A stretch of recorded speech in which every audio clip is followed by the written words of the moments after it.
Good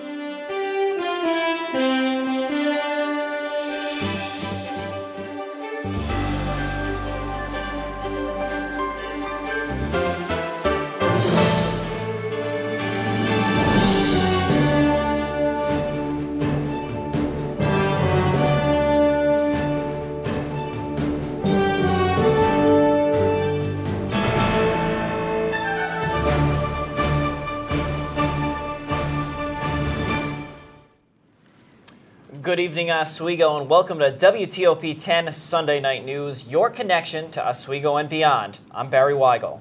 And I'm Nicole Lacy. Today is April 17th, and this is your news, sports, and weather, all before the first commercial break. Let's take a look at your top stories. 10 News starts now. People in North Carolina are picking up the pieces after violent storms ripped through the state.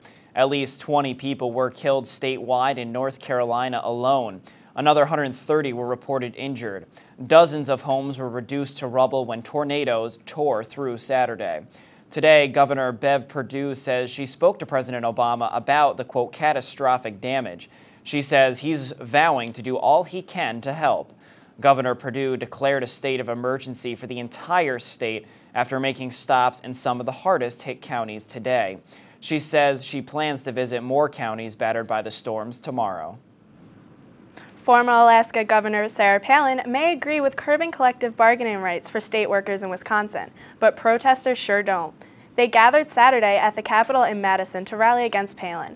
They were there the same time Tea Party activists were gathering to protest what they consider unfair federal tax rates. Palin angered protesters who supported union rights when she mentioned Governor Scott Walker's controversial budget. They booed her when she expressed support for his plan. And now we'll check our current conditions outside with meteorologist Dan Perruzzi.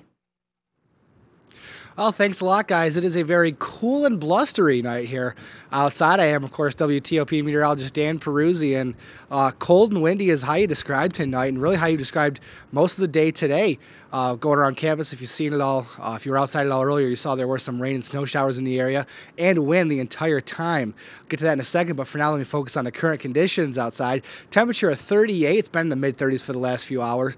And the big story is the wind coming out of the west at about 15 to 20 miles an hour for the most part throughout, sustained closer to 15, gusting up to around 20 or so. And that's what we've seen throughout the day, what we've seen tonight, what we're going to see in the overnight hours and early tomorrow morning. Before later on into your Monday, those winds will calm down. The snow we saw earlier, there was some snowflakes in the air, and I know a lot of my friends were very upset about that, but don't worry, nothing accumulated. As you can see, nothing stuck to the ground, and that's going to be the case for any snow showers that fall throughout the next couple of days. As far as what we might see in terms of rain or snow, make sure you stay tuned. I got all that coming up for you later on. Now, back inside of the desk. Thanks, Dan. A mine collapse in Idaho has left a worker trapped underground for more than 24 hours. Now, dozens of crews are desperately trying to reach him. Cole Heath has more on the rescue efforts. A massive rescue mission is underway at the Lucky Friday mine in Mullen, inside the Idaho Panhandle. Officials tell us one miner is trapped deep underground in a vein 2,200 feet long. All that is possible to progress with rescue operations in a safe and expedited manner. Hecla mining officials say the cave-in happened around 5:30 Friday evening. The ground that fell was 10 feet high and 20 feet wide, and we don't know the length of the ground that fell. Officials say the missing miner and one other man went in to pre-treat the mining vein Friday. The other man escaped without injury. Rescuers have not made contact with the miner yet and do not know his condition.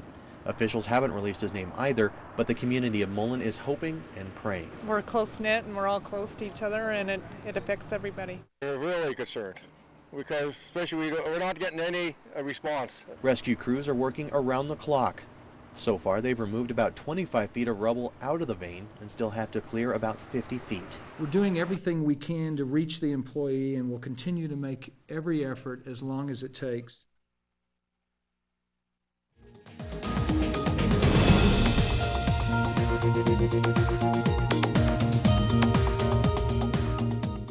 Take a look at this new video released by TEPCO today.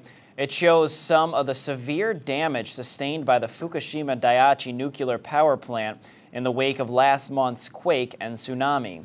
Meanwhile, a Japanese nuclear group predicts it could take up to 3 more months to end the crisis at the damaged power plant. The government wants a plan to stabilize the reactors there in place by the end of the month. A container vehicle overturned in East China's Deyang province. The container vehicle went over a crossroad at a high speed trying to pass the traffic light while it was turning from green to yellow at the last second. According to the image captured by traffic monitors, the vehicle overturned while turning left due to its large size and heavy weight. A passerby's bicycle was heavily pressed under the container, but due to his quick response, the passerby was not hurt in the accident. According to local authorities, this accident happened about 4 o'clock in the afternoon. And now we'll see what's going on in sports with Dan Myers. Thank you, Nicole.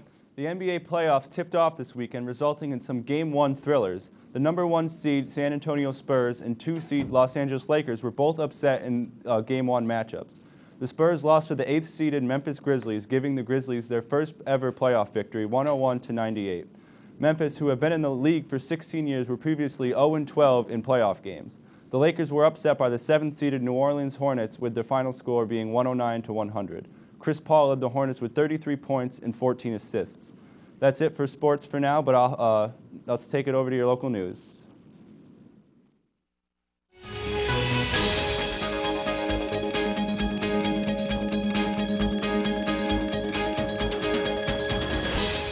According to WSYR, officials are trying to determine what started a fire at part of the old Hammer Mill paper warehouse on East 12th and Mitchell Streets in Oswego.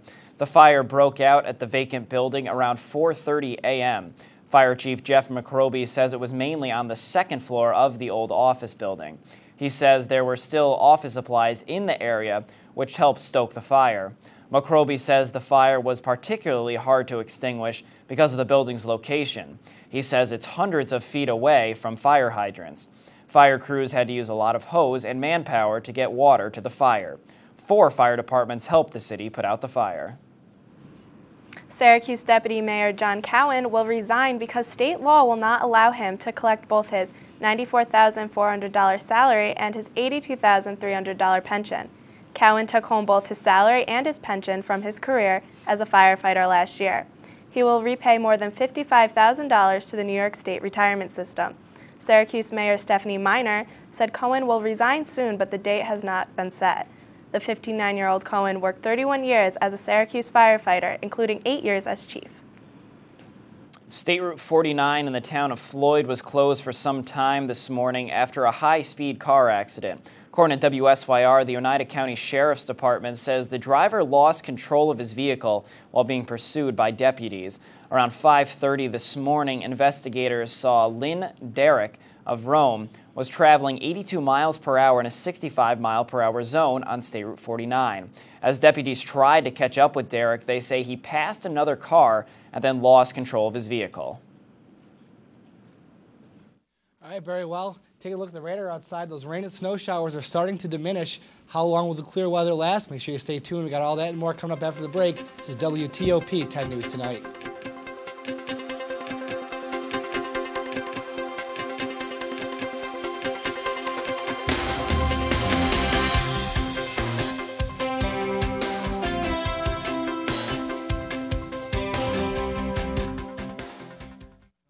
President Kennedy once said, "A nation that is afraid to let its people judge the truth and falsehood in an open market is a nation that is afraid of its people." I'm a journalist covering the big news from coast to coast and around the world. I have a devotion to facts that borderlines on obsessive. I keep people honest. There's nothing wrong with people disagreeing. Anthony, stand by. It's a complicated situation. It's been. That was right in the dead center of a gun-free zone. When you get more into it, then it's really understandable. I'm 100% against DOMA. Besides, please clear that's what makes America, America. We have to get back to that again. 2. I am Anthony Hill, and this is the Weekly Rundown. The Oswego MBA program, helping you achieve your goals with a customized curriculum developed with flexibility in mind. Take classes year-round, full or part-time in Oswego, online or at the Metro Center in downtown Syracuse. More information is available online or by calling 315-312-2911.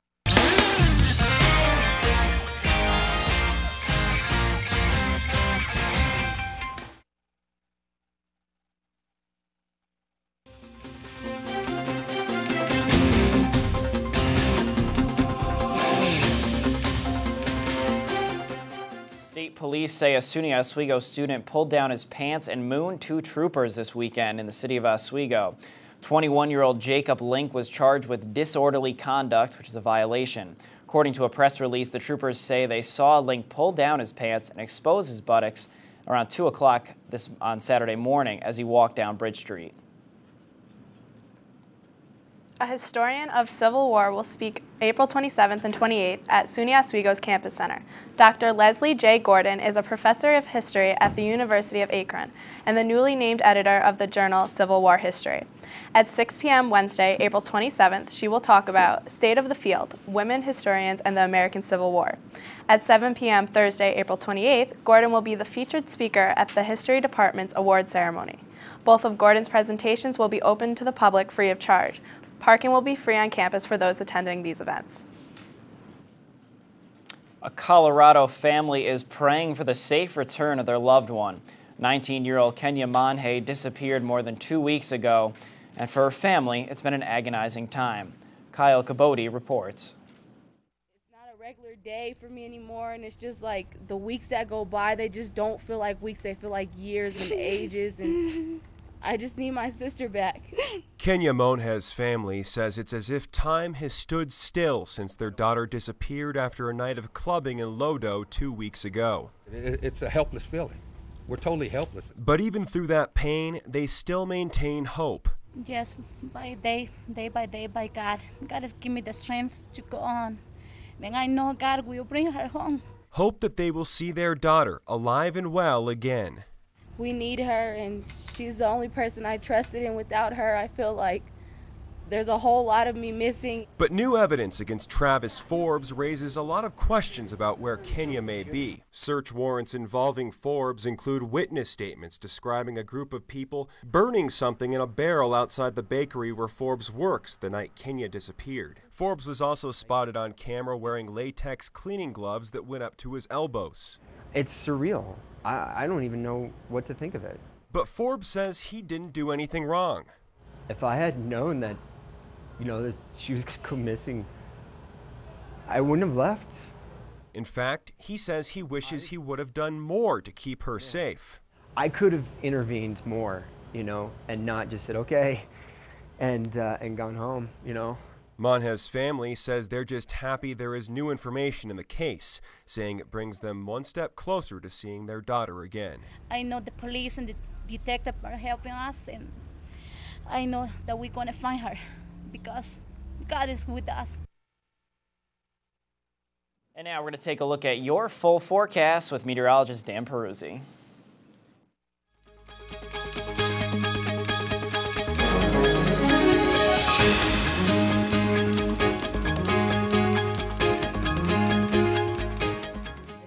Meteorologist Dan Perruzzi, and I am here now with a full look at your forecast.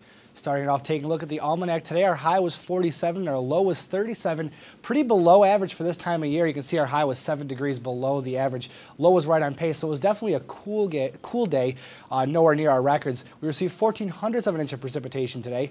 There was a little bit of rain and even a couple of snow showers mixing in at times. And tomorrow the sun will rise at 6:19 a.m. and will set at 7:53.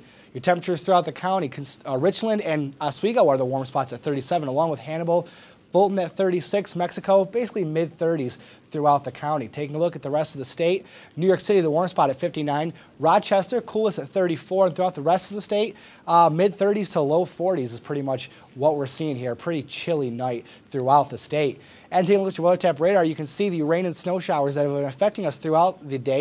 Here you can see a little bit of lake effect snow showers firing up off of Lake Erie, affecting western New York. In our area, though, the rain shower that moved by earlier is clear, and there's pretty much clear skies behind that. So for tonight, at least, we can expect a mainly clear night. Taking a wider image off of the radar here, you can see there is that lake band off of Erie, some lake effect bands off of the other Great Lakes. But here's our next weather maker. This area of rain is going to push into our area, and that's going to affect us here in the coming days. Taking a look at your water vapor satellite imagery, you can see here is the dry area, the clear stuff. That's what we're going to see overnight tonight and tomorrow. Some clear skies, no clouds, but eventually This water vapor, these clouds are going to come our way, and there will be some rain and snow to affect later on in our forecast. What does that say? Our Futurecast tells us at 2 a.m. Maybe some lake effect showers coming up off of the eastern side of Lake Ontario, but here in Oswego we should be pretty good. I don't expect really to see any snow here tonight, and if we do, nothing that'll accumulate. It'll be more of what we saw earlier today, just snowflakes in the air. 8 a.m. Thursday again, pretty much no clouds. Some clouds start building into western New York, and by 2 o'clock on Thursday, they will come into the area. Then by 8 o'clock, some rain and snow showers do settle into the area with clouds, and that's what we're going to expect throughout most of tomorrow. Sorry, I should have said Monday, not Thursday. So tonight, low of 32, rain and snow showers, but anything that does fall, no accumulation, if we even see anything. The big thing tonight is going to be the winds blowing out of the west at 20 to 30 miles per hour. And you're going to see that tomorrow, too. Maybe a passing snow shower throughout the day, but anything that does fall, again, is not going to accumulate. Those winds will be strong at first, but they will taper off from about 20 to 25, then more in the 10 to 15 mile per hour range, but still coming out of the west, coming off the lake, so it's still going to be pretty cool. Monday night, temperature of 30, mostly cloudy. Any rain or snow is out of the area. Still going to be a cold night, though, and winds lower, but out of the west at 5 to 10 miles per hour still. Your extended forecast, I talked about Monday. Tuesday, another weather system comes into our area and will affect us. And on Wednesday, more weather. Warmer temperatures, though, into the 60s. Chance of maybe even a thunderstorm mixing in there on Wednesday. Most of that will die out through Thursday. Friday is going to be the pick day of the week. Partly sunny and in the mid-50s before Saturday, a chance of some more showers re-entering the region. Yeah, I see a 60 up there, but overall, it's a pretty bad forecast. It's a 60, maybe upper 50s, but there could be some severe weather associated with it. It's still going to be raining, so it's not going to be a nice spring-like 60 we would hope for. All right, thanks, Dan. When we come back, we will have crime reporter Erica Grill with news on Nicolas Cage's arrest and pump-and-run drivers. But first, here's your late-night menu.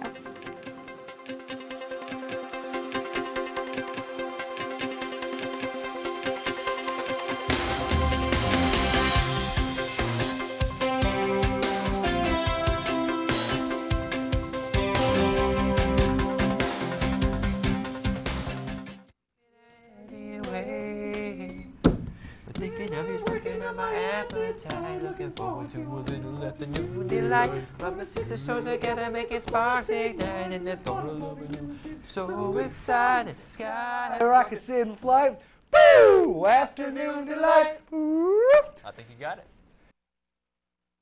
The Oswego MBA program, helping you achieve your goals with a customized curriculum developed with flexibility in mind. Take classes year-round, full or part-time in Oswego, online or at the Metro Center in downtown Syracuse.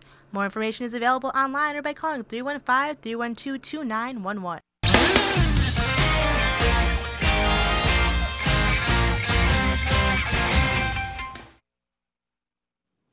Welcome back to Sunday Night News. Now here's Erica Grill with your crime report. Thanks, Nicole. Oscar-winning actor Nicolas Cage was arrested in New Orleans Friday night for charges including domestic abuse battery, officials say. The mayhem began at 11:30 p.m. when a drunken fight between Cage and his wife, Alice Kim, broke out in the French Quarter, police say. New Orleans police officer Gary Flott said they were fighting over whether or not the house they stood in front of was actually the one they were renting. When Kim disagreed with him, Flott said, quote, Cage grabbed her by the upper arm and pulled her to what he believed was the correct address. Police arrived to find a heavily intoxicated, uncooperative Nicolas Cage. The actor was taken into custody and charged with domestic abuse battery, disturbing the peace, and public drunkenness, police say. Dwayne Chapman, also known from his A&E reality show as Dog the Bounty Hunter, bailed Cage out of jail, he said in a statement. Chapman insists he was just doing his job as a bail bondsman. CNN reports calls and emails to the actor's lawyer and representative have not been returned. In other crime news, as gas prices go up, so do gas station crime rates. Police of Fort Lee, New Jersey, are now looking for a man who sped away without paying for gas, dragging a gas attendant to the street. Surveillance video captured the scene in its entirety, showing the attendant getting dragged into the street and then struggling to get back on his feet once he loses grip of the vehicle. The incident happened Friday around 4 p.m. at the Luke Oil station on Route 4 in Fort Lee. ABC News reports 50-year-old gas attendant Hassan Karaka held onto the car as it drove away, dragging him 50 feet into the busy street. Police say Caraca did not suffer life-threatening injuries and was released from a local hospital, according to ABC News. These pump-and-run drivers are on the rise as gas prices surge throughout the nation. This particular Luke Oil station has reportedly been hit several times in recent months, according to the owner. ABC News reports the owners say they can only hope these incidents are not the onset of a very dangerous trend. Wow, pretty crazy. So what do we think? Are we going to be seeing Nicolas Cage on Dog the Bounty Hunter? Well, I mean, he did say it wasn't related with the show, but you never know. Yeah, if he runs from his court date, we're going to be seeing him on there. So. Absolutely. I think Pretty crazy. All right, thanks, Erica. Thank you.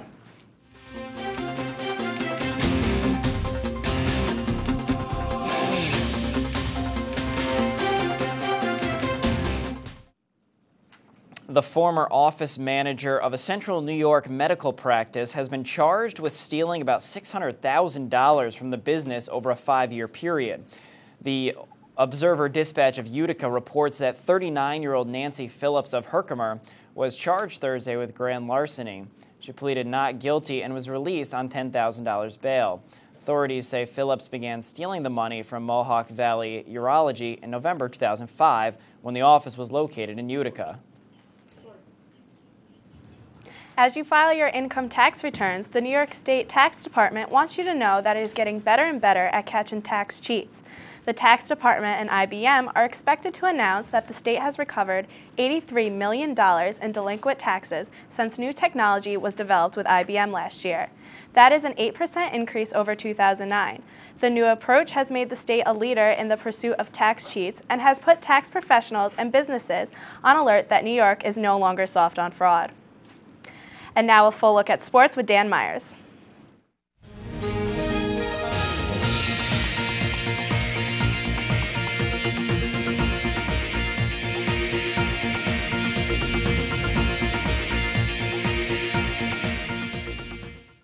Welcome back to sports. I'm Dan Myers. The Aaron's 499 at Talladega tied the Sprint Cup Series record for the closest finish this afternoon.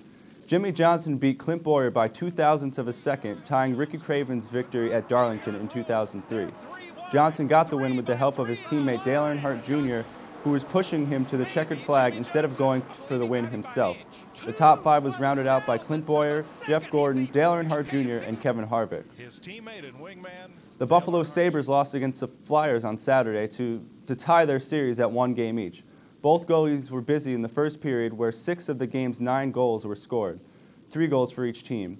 The Flyers took control of the game in the second period when they scored 2 more goals, which was enough for the victory.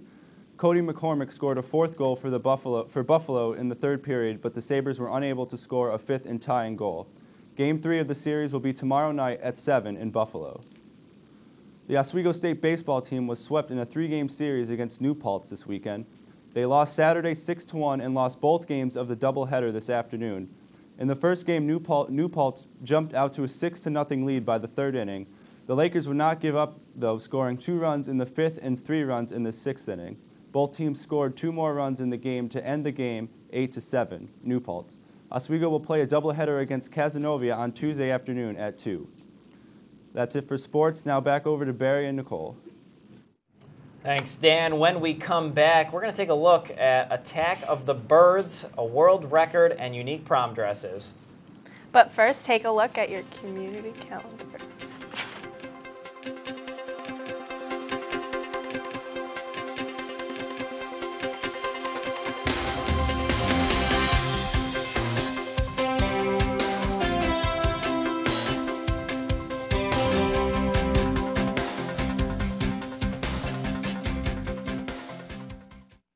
So you can't save money? That's easy as pie. Drink from the tap. A $3 bottle of water a day times 10 years times 6% interest is over 14,000 clams. Small changes today, big bucks tomorrow. Feedthepig.org. The Oswego MBA program, helping you achieve your goals with a customized curriculum developed with flexibility in mind. Take classes year-round, full or part-time in Oswego, online or at the Metro Center in downtown Syracuse. More information is available online or by calling 315-312-2911. Gordon, I'm a sauce. Go away.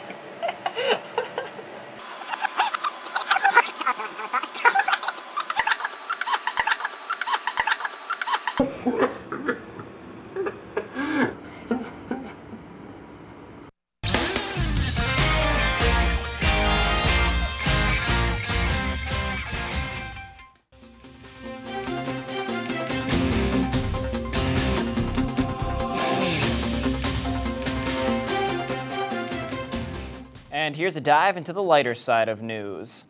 It's a real-live version of Alfred Hitchcock's film The Birds in South Florida. A flock of slender-billed grackles are attacking people who walk through this bank parking lot in Hallandale Beach. Apparently, the birds are trying to protect their babies that are nesting on a ledge outside the bank. Workers say the animals claimed the space about 4 years ago, and every spring they make their presence felt. There's not much the bank can do to get rid of the birds. The animals are a protected endangered species, and harming them is considered a criminal act.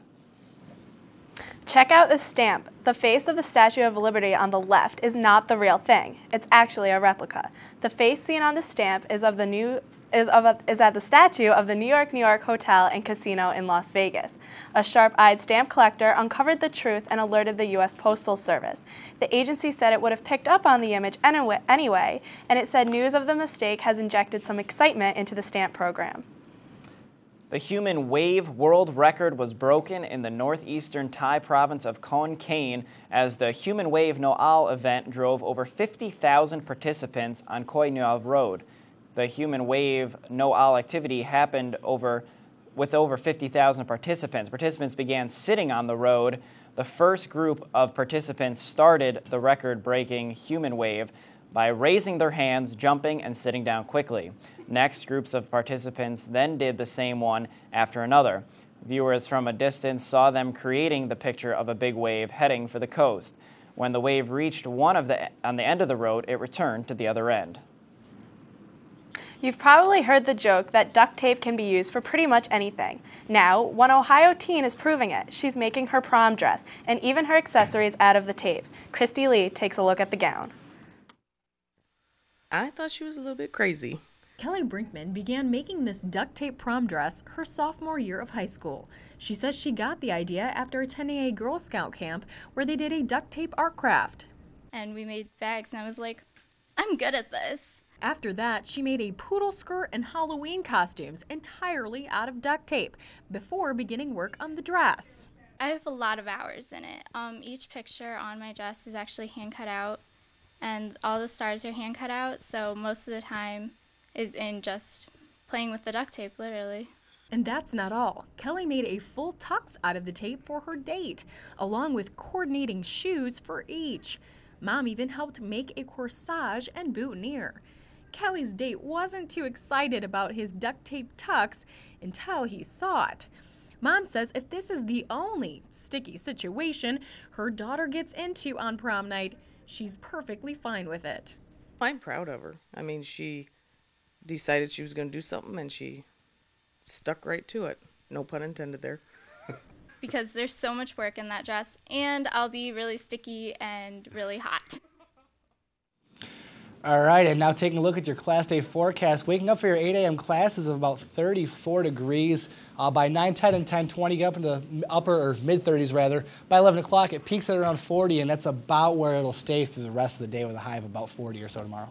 All right, thanks, Dan. As you may know, this is our last Sunday night newscast, so we want to take this chance to thank everyone behind the scenes. If we have a camera, we set up a camera in the control room. Do we have that set up?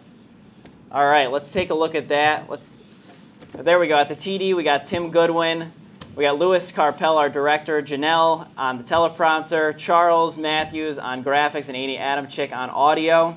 And, of course, there's Jordan Harmon, our show's producer. Out on the floor here, we got Mike DeWolf on camera 1, John Henry tonight on camera 2, Blair on camera 3, and Ian, our floor manager. We just really want to take the time to thank them. They do come in every week, week after week, and make this show happen. We really couldn't do it without them. That's going to do it for us here on Sunday Night News for the 10 News team. I'm Dan Myers. I'm Dan Perruzzi. I'm Nicole Lacy. And I'm Barry Wygel. Have a great night, Oswego. We'll see you here tomorrow.